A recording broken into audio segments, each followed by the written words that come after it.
It's going to show in relationship choices. It's going to show in habit patterns. It's going to show in coping mechanisms. And we have the choice to either work with it or continue to hide it and run from it over and over and have those same cycles happen over and over again. Hey, beautiful. Welcome to Naturally Empowered Living, your safe space to guiding you on your unapologetic self-awakening journey. This is your weekly sanctuary for waking up from autopilot and transforming the way you approach life through the power of meditation, energetics, and root cause therapy. It is my mission to help you heal unprocessed emotions and release stuck energies by alchemizing your struggle cycles into opportunities for deep self-love, awareness, trust, and connection, to return to your innate essence of being, stepping back into your energy of alignment. Because here, we honor all parts of ourselves, the messy and the magic, the shadows and the light, embodying all parts that make you, you. So if you are ready to get to the root of cultivating real change, get cozy, grab your journal and maybe favorite crystals, and let's discover our power within together. What is up, beautiful listeners? Have I mentioned how wonderful it feels to be back behind the mic? I was just talking to a friend the other day. I'm like, yeah, we were on our road trip for 2.5 weeks, and that was already over a month ago. Like, it seems so wild because like we were in our little cocoon, but we come back and it's like life never stopped, and it was just like a blip in time, and what is time and all those things. But it just feels so good to be back behind the mic. I have so many wonderful ideas and just concepts to bring and conversations to have and guests on the show upcoming, and I'm just so smitten to be here. So thank you for also being here. Just so good. So good. Sometimes it's necessary to just pause and allow yourself to sit in your own cocoon, right? To sit in that own cocoon and just allow yourself to be, to realize how far you've come, to just be connected and present to the present now. Allow yourself to just be for a minute and to pause and to feel. Connect with your body, connect with that feeling of where you are, and really connect with that inner child, or connect with that version of you 5, 10, even 1 year ago, to where you are now. Because sometimes we get so caught in the want phase, or in the I'm not there yet phase, right, which is still the want phase, that we actually possibly receive what it is that we do want, but we're already on to the next want. So we're never like fully fulfilled or fully in that present moment because we're caught in that want cycle. And then if we receive what we want, we're not even taking time to marvel and be in that because we're already on to the next want. Does that make sense? So I want this episode to really be an invitation to slow down, to be with yourself, to connect with yourself, to hold space for yourself, and also to hold space with me, because I want to share a little bit about my last week in the capacity, of course, always bringing this full circle to resonate with you, how this can fit in your life, or just to resonate the feelings and the conversation. You know that this yes is my outlet, but it's also that space, that safe container for you to then bring this back to your life full circle, how this resonates for you and your own awakening journey. So like I already shared, we, got back from our road trip, a month ago, and I still don't feel caught up, full transparency. We made the bright decision to get back a day before school started. Not bright decision, obviously. It's just been a whirlwind, right? And the heaviness just of a lot of external factors. And my son has already missed days of school because we had emergencies pop up, and we had unforeseen travels and just a lot of events that I was not expecting. And expecting is like the new shoulding all over yourself, right? Like, I was expecting this, or I assumed this. It's like the should, like when we should all over ourselves, and it's like, hey, let's take this step back here. You should be doing XYZ, but where is that should coming from? So like, this was me. I was expecting that, getting back to school would be this magical realignment back into consistency. And I know my work days and, the summer crazy cuckoo banana cakes lack of routine is out the window. And now we're back to the simplicity and like the 3 days of structure. Like my work day, I have 3 work days a week. And yeah, already, there's already sickness and we've had unexpected travel and it's life, right? And I found myself being caught in this cycle of I was just waiting for the next ball to drop because of the, yes, lack of consistency, but just the things that kept coming up and coming up and coming up. And it's like, oh my gosh, like I was waiting just for the next thing to happen. And that's not me. It's not me. And of course, like I had that awareness around it. And here I am, like then going down these internal rabbit holes of like, where is this stemming from? Is this a pattern that I, need to focus on? Is this a cycle that I need to break? But then it's like the beauty of like, hey, you have this awareness. You're paying attention. Yes, you feel like you're stuck in this survival mode, but it's been a couple weeks. And naturally, as humans, as life, as evolution, we go through cycles, we go through seasons. And it's a transitional part of, life, like back to school, change of physical seasons with, being in the Northern Hemisphere. And it's just something that I really had to bring, yes, awareness around for my personal life, but also I'm sharing this with you because bringing in the weight of the world and the energies of the world as a collective, even though we might not know each other personally, or you might not know this, tragic event personally, or you weren't somewhere, or whatever that might be, energy is infinite. And there is a collective energy that we also can't bypass, right? We can't bypass what the heaviness is. Oh my gosh, I'm making up words. But there's also that discernment of, hey, this might not be me. Like this might not be my energy. Yes, I could hold compassion, I could hold empathy, but I could also discern because my present life, it's still here, right? And how do I want to show up in my life in the day to day? We're not bypassing and we're not, neglecting or anything going on, but we're still protecting our peace and protecting our energy, the discernment piece, because that's a very real thing, is discerning. It's having that spiritual maturity of the discernment of what is our own and what is not our own. And again, like we're masters, experts, gurus, whatever word you want to call it, we still have that wake up call sometimes where it's like, oh, okay, like let's take this step back here and let's reassess, let's realign. And something else too, like with all of this like commotion and upheaval, it's like, oh my gosh, Jenna, like I hosted an event at my physical downtown location last week, welcoming naturally empowered living into the community. Like how huge is that? Like that has been a dream since I started this business back in 2019. What was once this postpartum blog of helping moms find their identity and find themselves again outside of mom and motherhood. And it's transformed into this something on this collective level, like the ripples, the impact. And when I sit back and marvel, it brings tears to my eyes because it's so easy, yes, to get caught up in the day-to-day, into the heaviness, into the unknowns, into the no time of transitions and the weight of the world and all the things. Like we all live complex lives.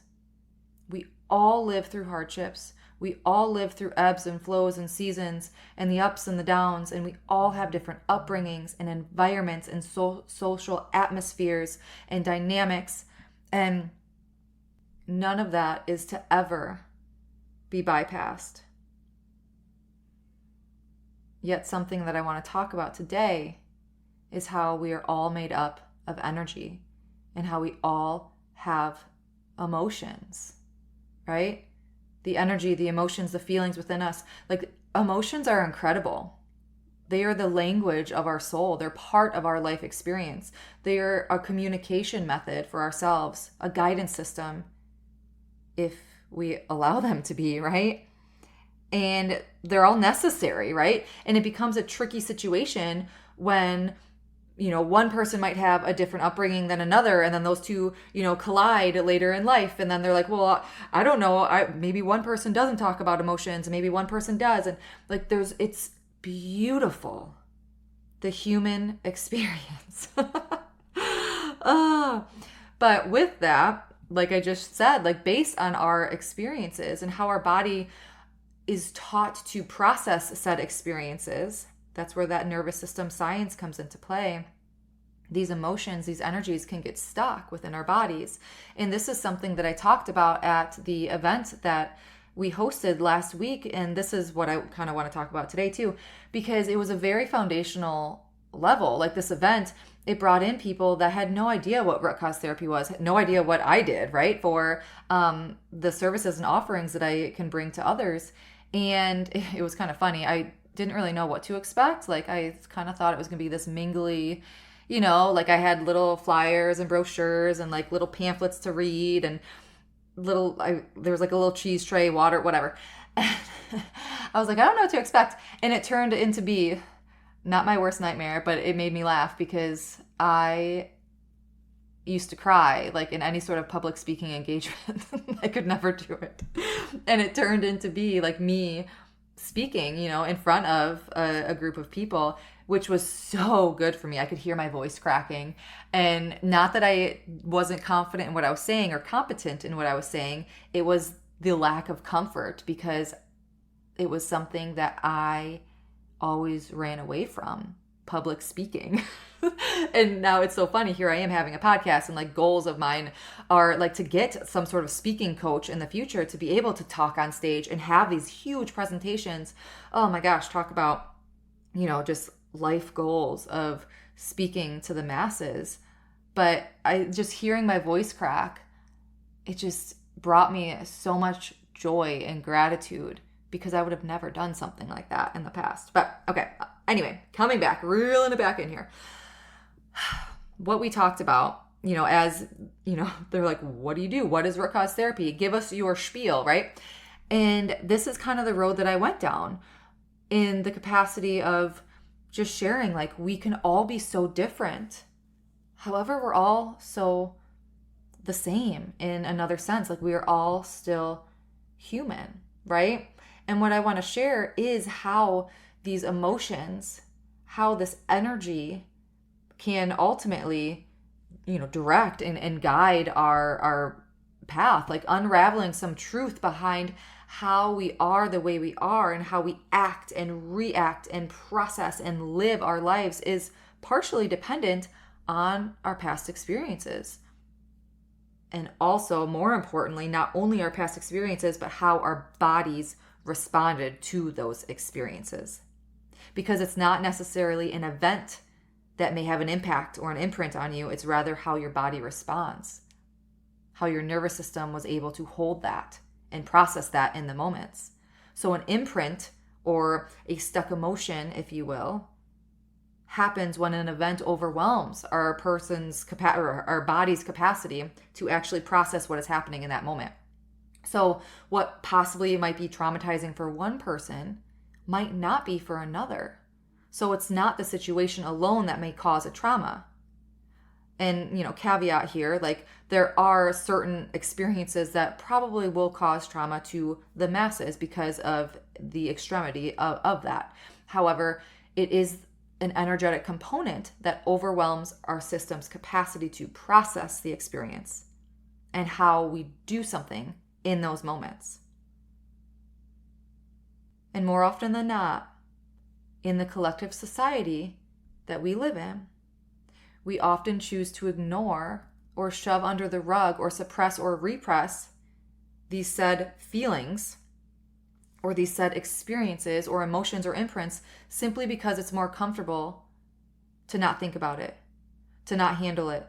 Or maybe you were never taught how to do that, right? You were never taught how to process, or you were told not to cry, or you were trying to please a caregiver, so you silenced your voice because it was easier, right? You felt more attention, or you had that sort of conditional love.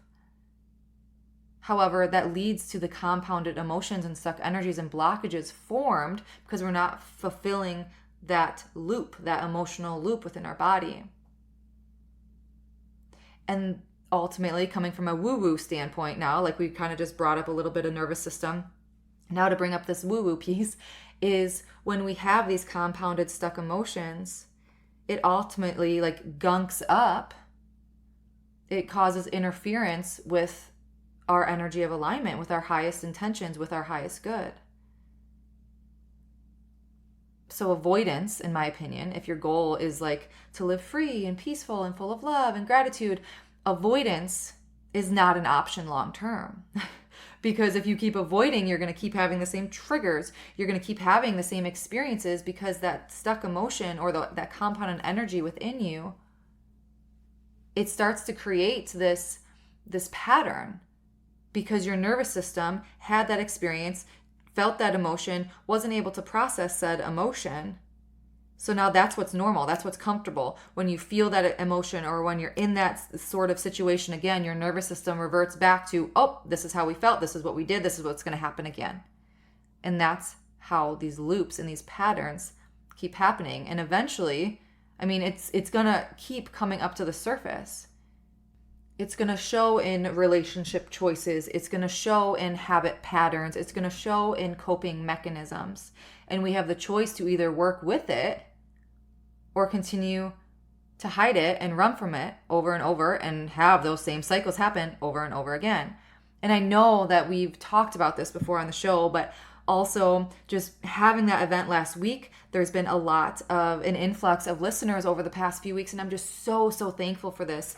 Seeing this, I don't check my analytics and stuff so often, but just knowing that there is a new group of listeners listening and here in this community. And I thank you so much for being here. So if you've heard this before, I know I always talk a little bit different because obviously this is always from the heart. So I just love to be able to share the foundations of this work in different lights, right? So I know I've said this on the show, this is what I was getting at, that we always have the option to say no, right? We could tell our subconscious or, those thoughts or, what, like, nope, I'm not ready. Not ready for this today. Nope, I am just... And that's how we kind of get caught in these nervous system survival mode seasons also, because we're waiting for the next ball to drop. So here we are, our subconscious nervous system, we're like, all right, we're not going to bring it up to him. We're not going to bring it up to him. But here these patterns keep happening because we're ultimately saying no, right? We're not allowing ourselves to fully be in those experiences and those feelings. So what all that to say is, please understand that you're going to continue to see and feel and experience these patterns until you're ready to work through and process those emotions. So when we look at these ruts or stuck emotions from a compassionate viewpoint, we can see that they're the energies that didn't have the ability to be felt. And we maybe created orphaned parts around them. We maybe created disassociation from these pieces of ourselves in those moments that we weren't able to fully process, or in those moments that we didn't have the tools to work with them, or again, when possibly a caregiver, we didn't feel safe to express our full selves, so we dissociated from this part of ourselves. We packed them away, placed them as far away from our conscious identities as possible. So that's a trick of this work, is that energy is still remaining. Yes, you pushed it away from your conscious identity, but it's still living in your unconscious. So it's having that awareness to those patterns to be able to unpack them and meet them with compassion because they're still a part of us. So the first part, I kind of just said this, in really understanding these patterns or these stuck emotions, is to bring awareness around them, to get curious and possibly what these roots are, what your patterns are. and seeing them, bringing light into your conscious view now. It's not easy to say, I have an orphaned part that's full of rage. It's easier to see, I have really bad road rage. Like, what is it about this road rage that I keep, but then these cars are pulling out in front of me when there's no one behind me. Why is this just me? You start to bring that awareness to these patterns, because sometimes it's easier to see a pattern than to actually see the root to begin with. Another example too is if you're attracted to certain types of people, or you keep finding yourself in these same types of relationships, right? A big key here is after that awareness piece. Obviously we're doing this work, and there's so it's the dash, right? There's so much in between, but we come to a space of honoring and loving and welcoming all parts of ourselves to bring in the peace and sovereignty. Root cause work is some of the deepest work that we can do with ourselves. And I believe it's an integral part of our healing, of our evolution, because it's a complement to the bridging of the gap of here we are as adults. And yeah, we didn't know what we knew then, and we didn't have control over a lot of it then, right? When we were little, our inner child, all these things. But now if we have this awareness and we're taking responsibility and ownership of our present life now, and you want to feel the peace, the presence, the confidence, the clarity, belief, joy, love, balance, you can open yourself up to that subconscious world of root cause work. I'm kind of feeling to stick with some educational type episodes coming up here. I kind of want to do a trauma series explaining different types of trauma, between developmental trauma, acute trauma, complex trauma, and do a little hodgepodge of just, I don't know. So with that said, something that I offered and presented at that in-person event last week was a submission box. So any questions you have, or a topic that you want to hear on the show, a specific guest that you want to bring on the show, I want to remind you that we also have that opportunity for you to submit here what you want to hear on the show. So it's a Google form that you could fill out. So I'll attach it to the show notes, and it's also in the description of the show indefinitely. So that was something that I brought to my in-person location, because I was like, this is so important. Like, I want to help you how you want to be helped. Like, I want to help you with what you need, right? So I'll add that submission form to the show notes, and it's also in the description of this show. And if you're local to Blanchardville, if you're local to where I am, Blanchardville, Wisconsin, I would love for you to come to our physical location, and you could submit a question there. You could check out the complete work and the complete shop of the beautiful location of Rooted Collective 201, a compilation of different vendors, essentially, that all make their own goods, from household to clothing to homeopathic to meats and produce and sourdoughs. And it's just such a beautiful location, and that is where I lease space from, or within. I'm not a part of the consignment, but I lease space within that building, Rooted Collective 201 in Blanchardville, Wisconsin. And you could come submit an actual written in question from there as well. So one last thing. Now is not a time to lose hope. Take that in whatever capacity that you need, however that resonates to you. Now is not a time to lose hope. It's a time to spread your hope. Until next week, as always, simply be you. You have everything inside of you to learn your energy of alignment and be unapologetic in who you are. I'm sending my love and so much light. Did you find this episode free or empowering? Please read my review. Tickle, boop. Thank you for spending the sacred time with me on Naturally Empowered Living. If this episode brought you closer to stepping into your energy of alignment, I'd love for you to leave a written review and share how this show has supported your journey. Your feedback truly lights me up and helps others find the space of transformation. And sharing it with someone who might need it spreads the ripple of healing even further. Be sure to check the show notes for ways to connect with me and explore personalized healing sessions and mentorships to deepen your self-awakening journey. Thank you. I appreciate all you are and all you do.